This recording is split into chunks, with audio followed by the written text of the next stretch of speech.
Welcome to the Ringer NBA show. I'm Chris Vernon. Joining me as he does every Tuesday from TheRinger.com is Kevin O'Connor, a.k.a. Kevin Obama, a.k.a. Kevin O'Conflict, a.k.a.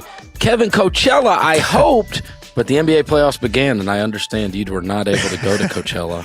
I wish, Chris. Granted, it was an unbelievable weekend. It would have been nice to go to Coachella, but have work obligations watching the wonderful NBA playoffs, and it was outstanding, wasn't it? It was outstanding. We have a ton of storylines, not the least of which was last evening, which saw one of the big series tied up. Everybody was talking about the 76ers for 48 straight hours, and there were the Miami Heat and Dwayne Wade knotting that series up. Crazy. And it was this was like a time machine, right? This was Dwayne Wade, the best player on the floor last night, and the Heat end up, it looked like it was going to get a little, watching this game, looked like it might get a little dicey there in the fourth quarter, and then he comes up with like 2 or 3 big plays in a row, and obviously a dagger shot there at the end. That was, this is what we love about the NBA playoffs, right? The moment in which Dwayne Wade, turns the clock back a decade. It was a lot like 2 years ago, Chris, when Wade, out of nowhere, after struggling the end of the regular season, started jacking up threes in the Charlotte series and turned the clock back then. It's impressive to see him doing it now, and it's even better that it's back in Miami. And you've got the whole Dwayne Wade being back in shape. I read Haley O'Shaughnessy's write-up on last night's game, and one of the things that was interesting in there was there has been much made of the whole body fat, right? That he is in a much better shape now in Miami than he was in Cleveland. And part of that is not just, hey, Dwayne Wade decided he needed to get in better shape. It is mandatory when you play for the Heat. And I believe the number was 9% that you get. I knew that they were stringent upon being in elite level shape. I did not realize they are tested for body fat twice a week. Did you know that? It's crazy. Twice a week. It's crazy. No, I do wonder kind of. Obviously that seems a little bit extreme, but I do wonder. Obviously I covered David Fizdale, and he brought a lot of those thoughts, he brought all the Heat stuff. And if you went and played in Philly, you didn't get cheesesteaks on the plane after you left Philadelphia. You got salmon and rice. That's what you got. Much to the chagrin of Zach Randolph and the rest of the team. Sounds right. Good. You're getting me hungry. Is this House of Carbs? No, but this kind of stuff where you were to eat clean and you got tested for body fat all the time, and you wanted to be the team that was in the best shape. And I do kind of wonder why more teams don't subscribe to that.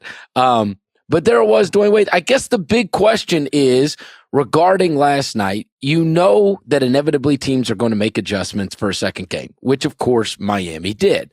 And the team that loses, especially if they lose by a wide margin, are going to make the most extreme adjustments, and then the other team is going to have to deal with them in the next game.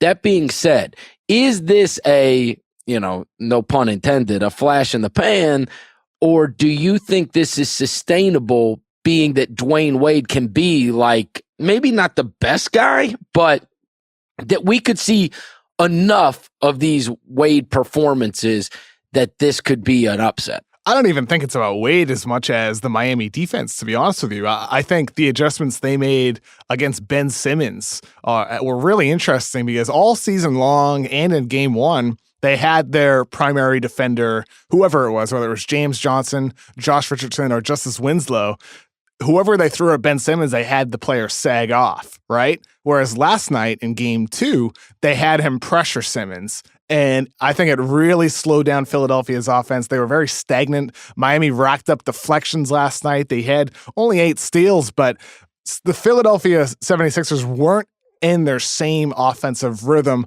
partially because of that pressure on Ben Simmons. It was odd. Simmons, look, he still had an outstanding game by the numbers, 24 points, 9 rebounds, 8 assists, only 2 turnovers, 10 of 17 shooting, 2 blocks. He was fantastic. He was really good, but their offense was a little bit off, and I think a lot of it was due to, from the start, they were pressuring Ben Simmons and throwing the team off the rhythm a little bit. I think that's where Philadelphia is going to have to make a counter adjustment in order to account for the fact that Miami is now pressuring Ben Simmons rather than sagging off of him. Yeah, so what they did in the second half is they tried posting him up a little bit more and not just pressuring him. I mean, Winslow picked him up the one possession 94 feet and then drew the foul on the other end and then called him a bitch ass. and Winslow had a really strong game too, right? Because in game one, I believe it was Richardson started off the game against Simmons, which was unusual because during the regular season, it was usually Johnson and Winslow. But they turned back to Winslow for the most part against Simmons in this game.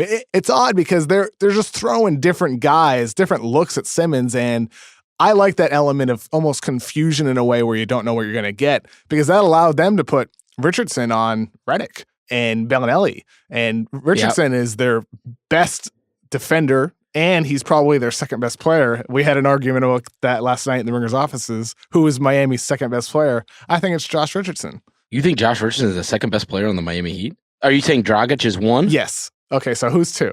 All right, so let me start from the bottom. 15 is Whiteside.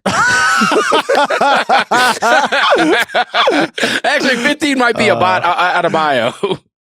Adebayo and Whiteside last night, by the way, were 1 of 6 with 4 fouls and 3 turnovers. I mean, you want to talk about useless. Holy mackerel. Bam's going to be really good, but he's still just a rookie. Bam's not their 15th. But that was the source of the argument, is where does Whiteside rank? Because I had it, 1, it was Dragic, 2, Richardson, because he's an all-NBA defender, good complementary offensive player who can pass, he can score from different levels. I think he's clearly number 2. I'd probably take Dragic, Wade, and then James Johnson. That's what I take. I think I'd also take Johnson ahead of Whiteside as well, because his defensive versatility, his ability to space the floor, great rebounder for his position, can play small ball with them, can slide him at a forward spot. Whiteside's their 4th best player, in my opinion. I don't think that's crazy at all. Oh, I put him 15. You're much higher. He's useless. Do you see him? He's lazy, too. He's not doing anything. Yeah, it's rough. An issue. You know what I mean? Like, this is the moment where I know, listen, there's 2 ways to go about this, right? You can either be rendered useless, okay, because of the way that the other team is playing, or you can take advantage of that. And if you're a big-time player, you take advantage of that. You go, I'm the biggest guy out here. I'm going to smash these folks, right? Fine, stay small. Watch what happens, right? That's the thing that bothers me is 2 years ago, he was outstanding on defense. One of the best rim protectors in basketball, right? I mean, he's the reason why he was an all-NBA guy that year. But this year especially, and last year too, to an extent, but this year especially, Whiteside's play has declined significantly. And part of that could be because of the nagging injuries he's had. But a lot of it's just effort, right? I mean, the poor screening. I mean, he's not a good passer. He can't space the floor.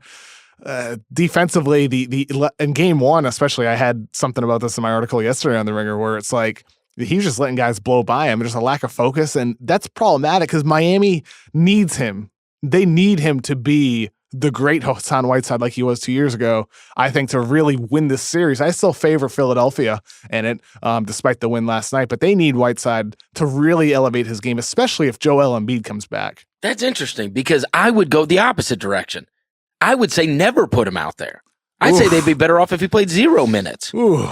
You know what I mean? I mean, we can get to it later, but I mean, there are some of these guys where I just say, okay, it's a negative, so just don't play. He's unplayable in this series. Kind of like, not to jump ahead, but kind of like with the Spurs deciding not to go with Kyle Anderson. Like, he just doesn't have the foot speed in a series against Golden State, so they just don't play him, right? They just increase the minutes of other guys. The other one I watch is in Cleveland because I lived it. I lived the Jeff Green experience. And, you know, I joked on Twitter with you. I said, if LeBron wins with a team that starts Jeff Green, then he just I'm moving him above Jordan because it's just impossible. Listen, everybody always likes Jeff. Jeff is a great guy, by the way. Great guy. He's just like you. I just don't think you can win with the guy. I just don't. It's like he has a great personality, but. Yeah. And you know what every coach says? Every coach's answer for the last 10 years has been, we need more of Jeff Green rather than we need less of, right? You'd be better off if you got less of him. But instead, weirdly, they always think they need to get him more involved. And the answer is always they need to get him less involved. And so, yeah, in this pie in the sky scenario, it'd be great if you got awesome Hassan Whiteside. But that guy's gone. That guy's gone the second he signed that contract, frankly. And I got no use for him. I'd play him 0 minutes. I swear to God I would. I'd play him 0. and I think I'd have a better chance. If you're getting this version of Whiteside, I'm with you, but you need to at least consider the chance that you do get the great Whiteside, even for 10 minutes. That could help change a game. No, the only way I play him is if Embiid comes back. Then I have to. Maybe we'll see Thursday night, game 3. Embiid seems to want to come back. It's possible. He sure as hell seems like he wants to come back. We'll talk about that. One other moment, or one other thing on this particular game. A lot of the focus has been on the Heat's adjustments defensively and what they did against Ben Simmons or whatever else. One of the major points, I think, from watching that game is the Sixers defense, and it just was not what it has been. And I do think that is so much of what took place over the course of that game when the Heat were starting to pull away. It was, if you're having to play half-court basketball against them and they're able to get the stops and they're able to get out in transition, then you are really behind the 8 ball if you're the Sixers, because so much of what they do can be devastating in getting out on that break. Simmons, when he's got a full head of steam, being able to go to the rim or find shooters, but they just couldn't get stops. Therefore, they're having to play this half-court basketball, which exposes the fact that Miami's changed their defense. They've got Johnson on him some possessions. They've got Winslow on him some possessions. And so when you're always taking the ball out of the basket, it felt like for a long portion, I felt like, yeah, their offense is failing them, but their offense is failing them because their defense is failing them, because they're taking the ball out of the basket damn near every possession, it seemed like, you know? For sure. Anytime, I mean, that's the thing. Like with Ben Simmons, he's at his best in the open floor, right? And anytime you're able to get Ben Simmons going downhill against a defense that's not set, he's pretty close to unstoppable when you consider his playmaking ability and his athletic at-rim finishing. And Philadelphia wasn't able to get that at all last night. All right, let's get to the Embiid. I guess it was an Instagram post, right, where he was sick and tired of being babied. He even used an expletive. I thought the Brett Brown quote asked about this after the game was rather interesting, because he totally stood up for Embiid and said it comes from a place of competitiveness. And we've talked about this, and I know he's frustrated. All he cares about is winning. But it was fascinating to see him say, I'm sick and tired of being babied, as it was I don't want to say an assault, because that's probably a strong word, but it certainly was it was a shot at the training staff and the idea that he is being forced not to play and he wants to be out there. What do you make of it? Do you look at it and you say, well, he's just being competitive? I mean, this is a guy that we obviously saw him on the court for the most amount of games that he has ever played in his life this particular year. Last night was the first time where I thought maybe he doesn't trust the process. You know what I mean? Like he doesn't trust it in this case, right? He has trusted it all along the way. But now when it matters most and they're losing and the training staff says, hey, there's a danger if you're playing here and a danger that we're not willing to take yet. I don't know. What do you make of Embiid kind of firing off after the loss last night, or I guess in the middle of it? Well, I think Brett Brown nailed it, right? It comes from a place of competitiveness. Embiid is a competitor. He wants to win. He wants to destroy Hassan Whiteside, right? That's what Embiid wants to do. You can't blame him for not wanting to play in the playoffs, but it's also important for those whoever is making those decisions to think long-term. Joel Embiid is 24 years old. He hasn't played since March 28th, I believe was the game against the Knicks, his last game, March 28th. With Joel Embiid, you need to think long-term here. You need to make sure that he doesn't re-injure the face. That's important short-term. You also need to consider that he's in the right conditioning for when he does return. We don't know what he's done over the past couple of weeks since he's been out. We don't know what type of condition he'll be in once he returns. You need to assure that when he does come back to the court, that he doesn't have an elevated risk for injury with any of the other issues he's had, knees, legs, back, whatever else. He's had a lot of problems. That's the most important thing, is his long-term health, right? So they need to make sure that he's right. He's ready to come back. He did clear concussion protocol. That's the important thing. So to me, I read it as the decision to hold him out. That's about conditioning or about some risk for re-injury with his face. Yeah, there is a lot of risk involved. And I mentioned on the podcast a couple of weeks ago, I lived this with Conley with the broken orbital bone. He just was not the player that he was. So some of it is, can you help as much as, like, we all think that, hey, if you had Joel Embiid, you just get full on, one of the best players in the league, Joel Embiid. But that injury is a bitch, man. It really is. And it is very difficult to be great while wearing that mask and going through it. I mean, there's just so much adjustment that you have to make. Now, the first game you'll be able to get through just sheer adrenaline because you're back out there. But if the games become every other day, then it becomes a really difficult thing. And obviously they're not in a must-win situation now, right? So it's kind of risk reward at this moment, don't you think? You also don't want to put yourself in a must-win situation either, though. It's going back to Miami now. Well, that's fair. Yeah, if you lose both games in Miami, I bet he plays game 5. I have a hunch he'll play game 3.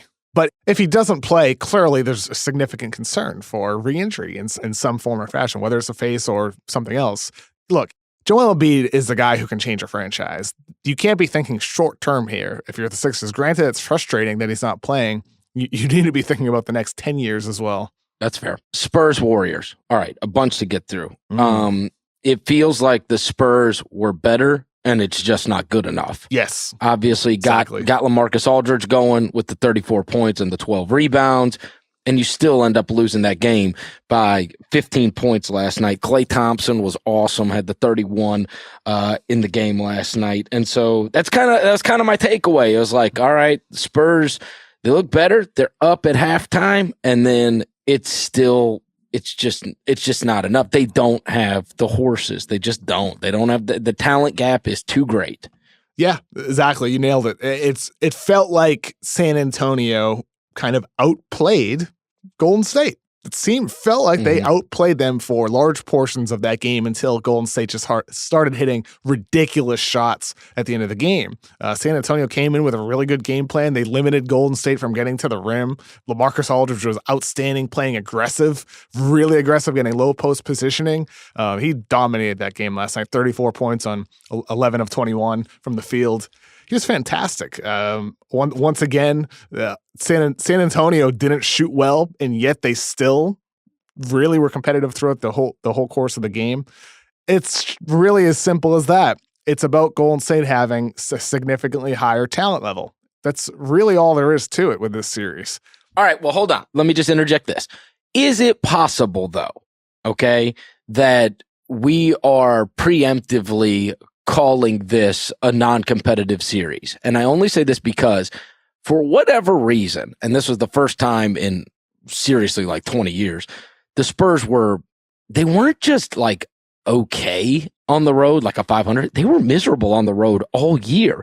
They were 14-27. I mean, they lost damn near 2 out of every 3 games they played on the road, whereas they're 31-8 at home this year. 31-8. And awesome. They go back home. They go back home for a game 3. I checked. The lines are already out on the game. They're only like a 3-point underdog in that game. Listen, game 3 is usually the one that you get anyway. First home game, even in series that aren't that competitive. If the team that you think is the vast underdog is gonna catch a game, it's usually game 3. They got their crowd behind them. Their backs are totally against the wall. The other team it's just impossible psychologically to, feel like it's a must-win situation. And so it would not shock me at all if the Spurs were able to win game 3, especially given their home record. But are we already throwing them out before we even see them play at home? Which obviously, listen, this year they had the second best home record in the whole league. I mean, both the Raptors and the Rockets were 34-7 at home. San Antonio was 33-8. So do we need to see them play at home first before we decide that they're dead in the water? They're dead. The answer is no for Kevin O'Connor. But we did get 2.5 competitive quarters last night. But I still think it's going to be a sweep. But they're dead. Sorry. Kevin O'Pallbearer. You put him under. Kevin O'Pallbearer put him under. You know what would be really cool is if out of nowhere just Kawhi comes back. Just miraculously. Game 3. Out of nowhere. How about this? How about they drop him out of the rafters like the wrestler Sting? Like he just comes down on a wire. Yeah. He goes down on a wire and he just shows up and plays in the game. Oh, man. All right, so we got to talk about this because, all right, Isaac played the clip last night. This is Popovich after the game talking about LaMarcus Aldridge. LaMarcus has been a monster all year long. He's led our team at both ends of the floor. He doesn't complain about a darn thing out on the court. He just plays through everything. I can't imagine being more proud of a player as far as playing through adversity and being there for his teammates night after night after night. He's been fantastic. Oof. It doesn't really feel like that was necessarily about LaMarcus Aldridge. I know. I mean, it was, but I think there was another recipient of said quote. Yeah, I think so, especially because Pop doesn't pass on a single opportunity to refer to Kawhi in his group. Every time it's about, well, you have to ask Kawhi in his group, Kawhi and his team, Kawhi and his guys, whatever. And that certainly did seem like a little bit of shade against Kawhi. Do we know what his group is, by the way? Like this has become the great mystery too.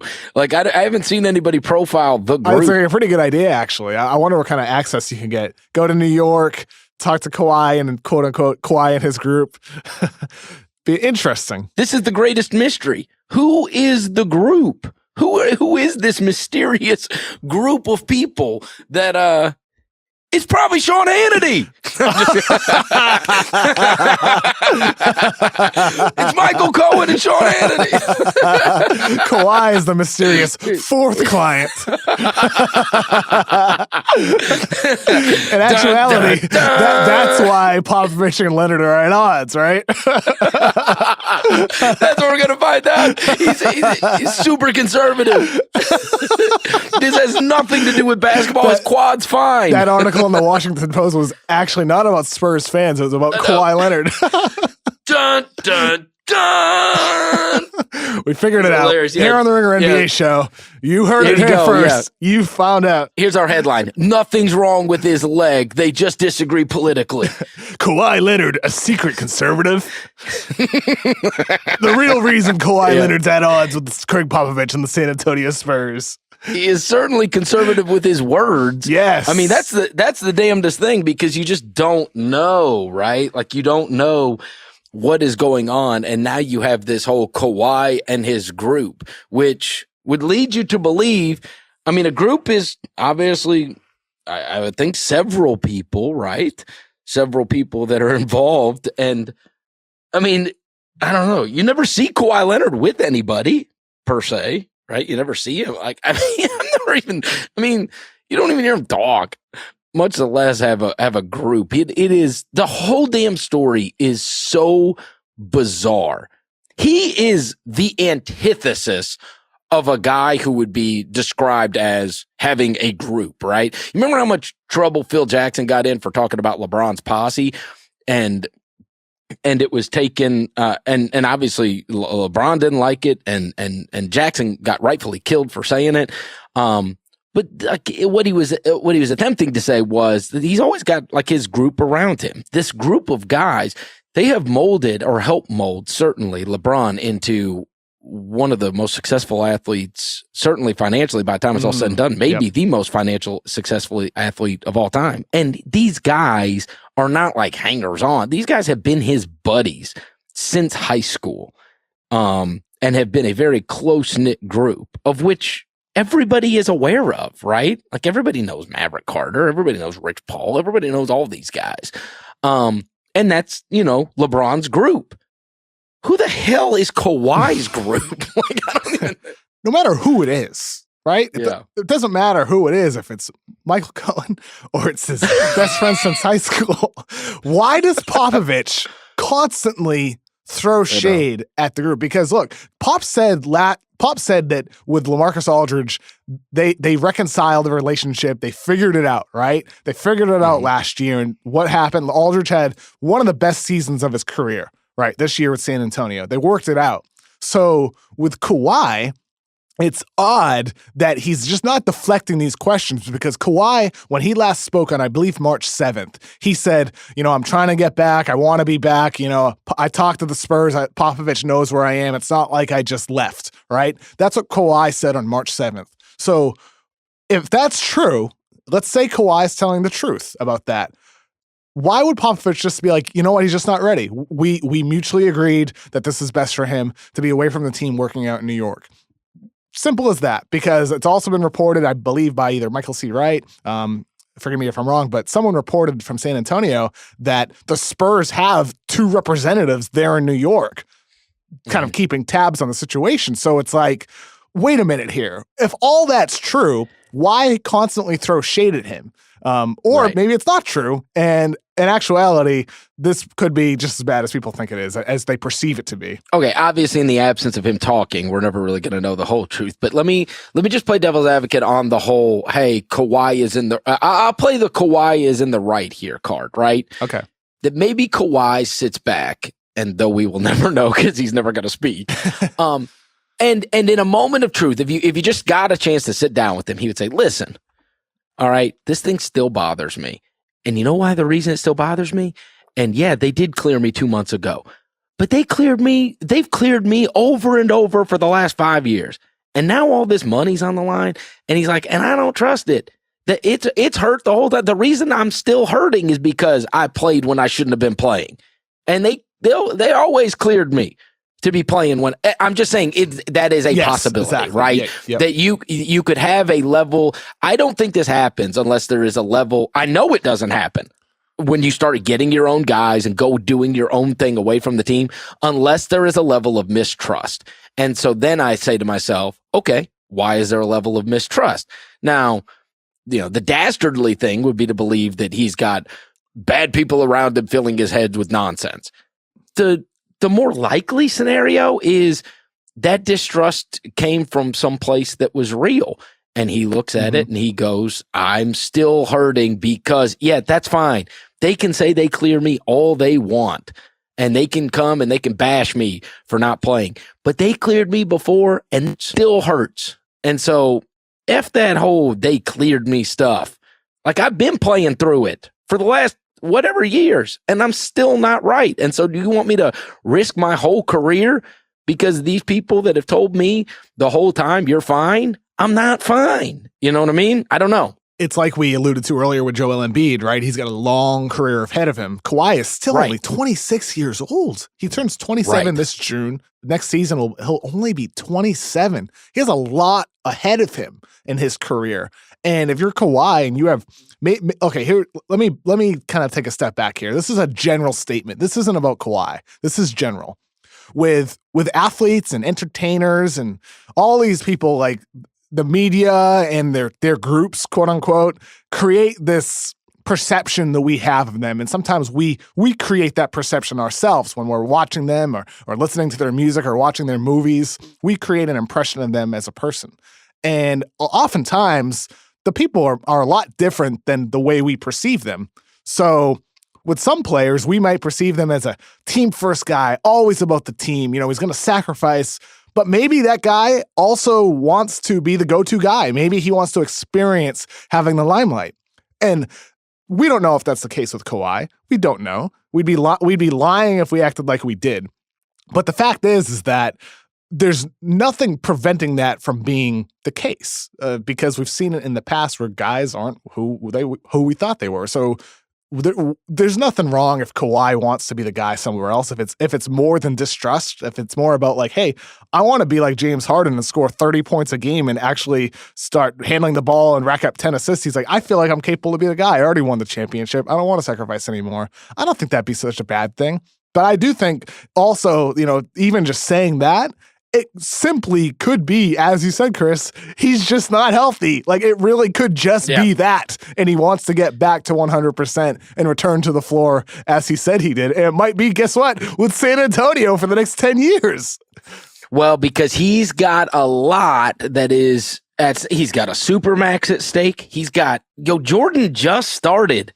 Not only did they sign him up, they just started promoting him right before, like, this season was about to start. Doing commercials, too. So, yep. Yeah, right. So, I mean, he's got a lot hanging out there. And you know what you don't want to happen? Sign your big shoe contract and have a major company behind you that's ready to promote you, and you become Derrick Rose. You know what I mean? And you try to play, and then you get hurt again, then you get hurt again, and next thing your career's not what you wanted your career to be. So I don't know. I really don't know. The other thing I would say is, and I mentioned this, if you recall, about, I don't know, probably 4 or 5 months ago now, I really wonder, I've wondered this so many times, if this happens, if Duncan's there. I kind of think it doesn't. You know what I mean? Where if there's somebody that you were accountable to, I think you look around, you go, like Tony Parker's, obviously old now, as is Manu Ginobili. And those guys are certainly elder statesmen of that Spurs franchise, but they are also not the leader / it's his team like it always was Duncan's. All those guys were accountable to Tim Duncan. And there's nobody really to be accountable to. And I mean, in that locker room, you can say they're always going to swear by Pop and, be accountable to Pop. Is there really not, though? Manu Ginobili and Tony Parker, guys that have been there for those guys are not decades, dogmatic guys, though. They're not what everybody in that locker room looks up to, right? It's typically like, the leader, the elder statesman, the best guy. And so right now, who's the best guy on that team? It's LaMarcus Aldridge, right? Well, LaMarcus Aldridge just went through he wanted to get traded, for God's sake. You know what I'm saying? He did. He wanted to get traded. I mean, they've gone through some stuff that hasn't happened over the last couple of years have been different for that franchise than the 20 before that. And the common thread is that Tim Duncan was there in that locker room. I just think there's a real power in that, that Sure. there is there's somebody to be accountable to. I've just seen it so many times. Earlier you played Kawhi's side where it's like, you know what, I just want to get healthy. If it's that, I don't think it would make a difference having a guy like Duncan, because it would literally just be, dude, like, I'm really just trying to get back. I'm not right.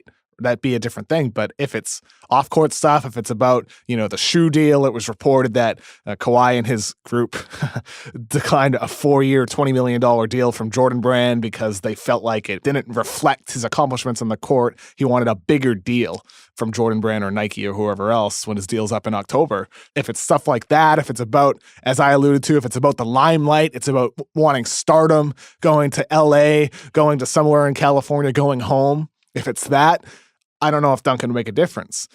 Maybe he could get him back on the court, be like, dude, play it out, be part of this team. We could do something special. Maybe that would help. But also, there's nothing stopping Tim Duncan from talking to Kawhi now, right? There's nothing stopping that from happening. I suppose, but I mean, it's different. Yeah, he's not there every day. Yeah, it's he's different not there when every you're day. right. Got to be in the what I'm locker room every day, going on plane rides, he's bus part of trips, it. all that. Yeah. All right, let's get to a couple of these that are going on tonight, and we'll just race through. We have 3 games tonight, and so people that are going to get to hear this podcast before will get to hear our thoughts, and the people that hear it after will get to make fun of us as we talk about these going in. All right, so this is the moment where you kind of put yourself out on the line, because we're going to talk about these games, and we'll see how they play out. So the Raptors are up 1-0 on the Wizards. They are the first game that is going off tonight. In game number 1, it was a good game there for a long time. And then obviously the Raptors pulled away at the end.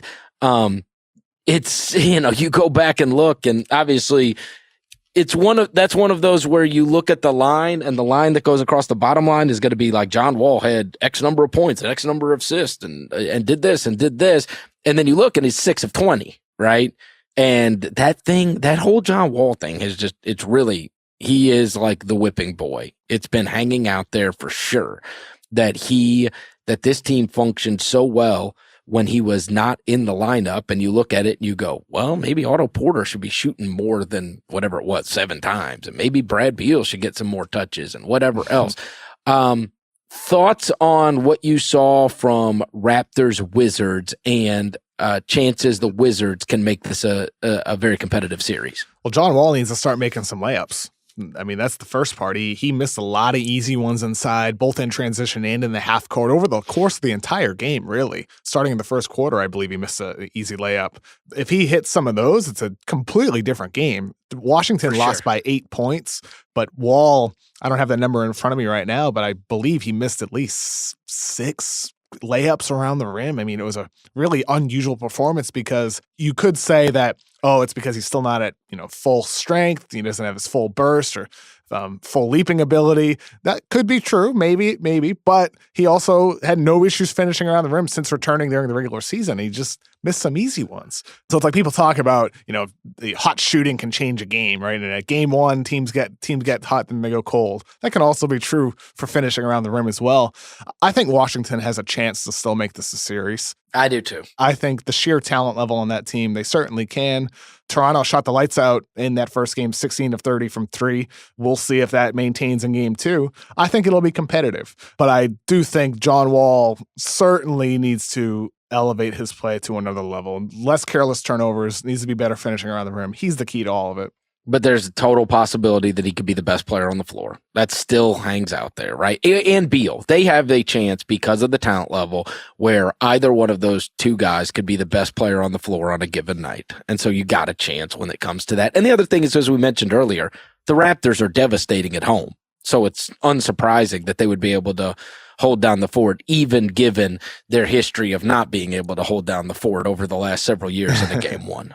Game one was different, though. It was different for Toronto. They moved the ball really, really well over the course of the full game. Lowry and DeRozan struggled scoring in the first half, but they were passing. They were passing the ball. They were playmaking, right. And that continued over the course of the second half. Once those guys, they really heated up at the start of the third quarter. DeRozan still shot only 6 of 17. Didn't have a great game at all. But at least, the ball was moving for Toronto. They hit their threes. They played, for the most part, pretty good defense. Toronto's different. I don't know how valuable the past 4 years really are just because the system is so different. If we see them falling into bad habits, then I think it's time to start getting worried, but we haven't seen that yet. All right, Bucks Celtics, this turned into an epic the other night, certainly with all the shots at the end of the shot clock, Rozier, and then the Bucks hitting 2 threes, where it looked like the Celtics had them dead, including the miraculous Middleton one. There were some wrinkles that were put in as the game went on. I know you chronicled about Giannis moving to center, something that had not worked all that well throughout the season, but certainly appeared to be able to create him the requisite space in the game against the Celtics the other night. Typically with games like this, so like the Wizards, I would assume will make adjustments, and I would be kind of surprised if the game didn't end up very close in that one. The other one, though, the Bucks and the Celtics, I do kind of feel on one end, the Celtics and the way they won that game, that is the absolute best case scenario sometimes in a competitive series because they didn't beat the shit out of them. And so you don't go to the film session where the Bucks are going to make all kinds of adjustments. Brad Stevens, he gets away with a win and will feel like they need to change things that they did in game one. We just saw like last night where you have the Sixers and they cream the Heat in game one. And so obviously the Heat are going to make the more dramatic adjustments. Whereas when you have really close games, both teams are going to go to their film session and change a bunch of stuff that they have been doing. It is not just the team that lost because, as we know, you're one shot away from losing if you're the Celtics. So I kind of feel like the Celtics may beat them more handily tonight, but I know that's not the common thought. What do you think? And, there's also the variable of, with Joe Prunty, it's his first time as a head coach in the playoffs. We'll see what type of adjustments his coaching staff makes. I personally think they need to go to Giannis at the 5 earlier. You can't do it the whole game because Al Horford will really wear him down, get him into foul trouble if you do put Giannis at the 5. However, Milwaukee's offense was really fantastic for around 4 minutes or so as soon as they went to it. Wide open lanes for Eric Bledsoe to drive and kick. Easy lanes for Antetokounmpo to drive against Al Horford. the floor is wide open when it's usually just really crunched together. With poor spacing, even when they have some good shooters on the floor, when they have a big on the floor, whether it's Henson or Zeller or somebody else. Giannis at the 5 opens things up for that offense. And to refer back to something you said earlier with Philadelphia, if you're scoring points and the opposing team is taking the ball out from under the rim instead of getting transition offense, that'll help your defense as well. So while it did have some issues during the regular season and it did kind of fizzle out in the overtime against Boston, I think if you go to Giannis at the 5, even for maybe just 3 minutes at a time, here and there, maybe you get it for 12 minutes over the course of a game, I think that can really help give you a boost. I hope they go to that early in the game. I would be almost disappointed if we didn't see it in the first quarter from Milwaukee, because I feel like it's something you have to do to open up the floor for Giannis and Eric Bledsoe to drive. Interesting. Like I said, with the adjustment thing, I mean, it's just the way you view these series. So if we move to the last one, it's Pelicans Trailblazers. I would imagine the Pelicans make the requisite adjustments. It's just very hard psychologically if you're the Pelicans to get up in the same manner that you did for game 1. There is a sense of accomplishment, right? You're kind of house money in a game 2. You shouldn't necessarily feel that way, but you are kind of house money. You've stolen home court advantage. You have this sense of accomplishment. We got what we needed. We got one game in Portland, whereas Portland knows, I mean, this is life or death tonight, right? So that would be, of all the outcomes tonight, if the Wizards beat the Raptors, I wouldn't be that shocked. The Bucks Celtics, either way, I think the Celtics will win it, but I think I'd be a little shocked if Portland didn't beat the Pelicans tonight, just given that situation, because if they lose tonight, it's over. I do not think they could come back against the Pelicans. I don't. And so it's life or death for them, as far as I'm concerned. And I think they'll treat it that way. I picked New Orleans to win the series, maybe in 6 or 7 games. I didn't pick games exactly, but I would say 6 or 7. I still think New Orleans wins it. However, after game 1, the Pelicans really ran out of steam at the end of that game. They just don't have enough weapons offensively when Portland really ramped up their defense. New Orleans needs to win this game with defense. Drew Holiday was outstanding in game 1.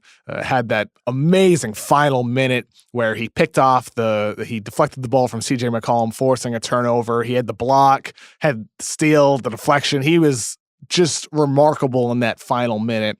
And it was a perfect ending for what was a really good game for him overall. And Anthony Davis, boy, I mean, he was unbelievable. He had that possession against Damian Lillard on a switch where he somehow just kind of angled his arm over Lillard's entire body and blocked the shot after defending him for like 15 seconds of the shot clock.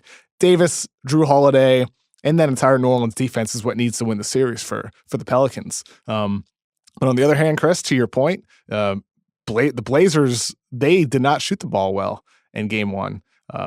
If they heat up, it's a different game. They probably win that game if they hit a couple more open 3-pointers, which they had. We were talking about earlier in that Philadelphia series where you look up and down, and if you're Eric Spoelstra, you go, all right, I'm throwing Justice Winslow at Ben Simmons, and I'm throwing James Johnson at Ben Simmons, and maybe if I can get a couple minutes of Richardson on Simmons. I mean, and I know this is the case with virtually everybody, but if you're Terry Stotts, you look up and down and go, I ain't got nothing to throw at Davis. Yeah. Nobody does, really. Who does? Well, you obviously, the best way to deal with Davis is to get very physical with him. It's your only chance, right? Is to get very physical. Foul him out. That's how you stop Anthony Davis. Yeah, well, not unlike what you have to kind of do with Steph and Clay. Put your hands on them, try to knock them off their spots. You know what I mean? Get physical with those guys.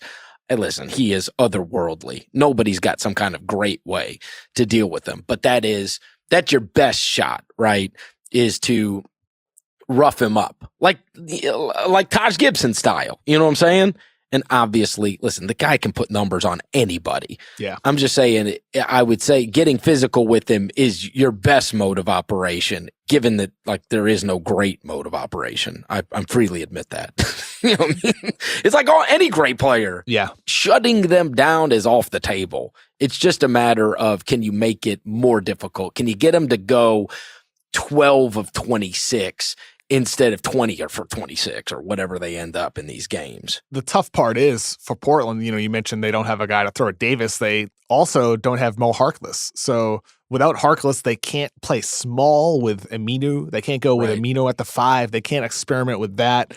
Nurkic is a good player, but boy, it's an incredibly difficult matchup for him against Anthony Davis. And I wonder if maybe Ed Davis is more equipped. He's better laterally. He's quicker. He's more agile. If he's the player that should be starting even over Nurkic to match up against Anthony Davis. I wonder if that's an adjustment Portland could think about making. It's unfortunate for them they don't have Harkless, though. I do believe Ed Davis is the better matchup of those two. I agree with you on that. How could you be Mo Harkless? You remember that Kanye West song? Of course. It's an outstanding album, Chris. It really is. Last thing is, though we are not going to get to talk about the Cavaliers, we do need to at least mention them just as we get out of here. I saw you saying, and many have reiterated, that this is LeBron's worst team in over a decade. I'll just say this quickly. If you would have told me that on the road in a game 1, Indiana scored 98 points against Cleveland, there's almost no amount of money I would have put on Cleveland. Them scoring 8, you are never winning a playoff game scoring 80 unless we all get in a time machine and go back to, the mid-90s. The fact that they scored 80 points in that game is beyond outrageous to me.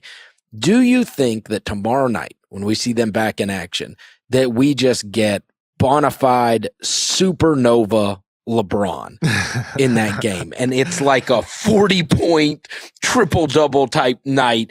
Or do you think that, hey, they were only on national TV once, people have been sleeping on them, and this Pacers team's super tough and they're not about the bullshit, and it ain't gonna be just LeBron can turn it on and throw the team on his back, because in years past, throwing his team on his back also included being able to kick it out to better players. I don't know. What do you think? I mean, is it possible we're going to get both? This Indiana team is really tough. They have no fear of LeBron James. They're 4-1 against Cleveland this season. They're 3-1 during the regular season, 1-0. Obviously, they won game 1. But that doesn't prevent LeBron from being just this superhuman in game 2. We saw elements of that in game 1. He had a really strong overall game, but there's another level. There's always another level to LeBron James. And I think if you're LeBron, you're looking at your roster, you're seeing Jeff Green, George Hill can't stay healthy, Rodney Hood, you're seeing Jordan Clarkson, you're seeing J.R. Smith, a shell of his former self. You're like, damn, I really, really do need to turn it up already. And it's only April. It's only April.